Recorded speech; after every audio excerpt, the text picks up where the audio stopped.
અમદાવાદથી સમાચાર ગોતા ઓવરબ્રિજ નીચે સ્કૂલ બસનો અકસ્માત થયો છે। સ્કૂલ બસ અને કાર વચ્ચે અકસ્માતની ઘટના બની છે। મળતી માહિતી મુજબ અકસ્માત બાદ લાંબો ટ્રાફિક જામ સર્જાયો। સદનસીબે કોઈ જાનહાનિના સમાચાર નથી, પણ અડધો કલાક સુધી વાહન ચાલકો ખૂબ પરેશાન થયા। ગોતા ઓવરબ્રિજ નજીક સ્કૂલ બસ અને કાર વચ્ચે અકસ્માત થયો। કોઈ જાનહાનિના સમાચાર નથી, પણ આ અકસ્માતની ઘટનાના કારણે રસ્તા ઉપર લાંબો ટ્રાફિક જામ સર્જાયો અને અડધો કલાક સુધી વાહન ચાલકો ત્યાં જ અટવાયેલા રહ્યા। બાદમાં ટ્રાફિક જામને ખુલ્લો કરાવવામાં આવ્યો।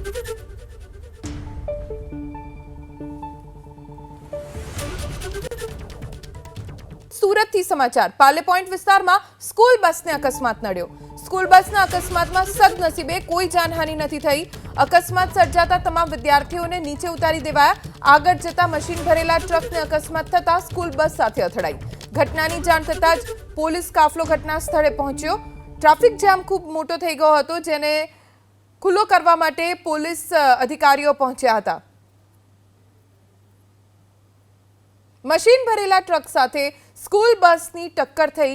સ્કૂલ બસમાં જ્યારે અકસ્માત સર્જાયો ત્યારે વિદ્યાર્થીઓ પણ સવાર હતા। જો કે કોઈ પણ વિદ્યાર્થીને કે અન્ય કોઈ પણ વ્યક્તિને ઈજા નથી પહોંચી। જાનહાનિના કોઈ સમાચાર નથી, જે રાહતના સમાચાર છે।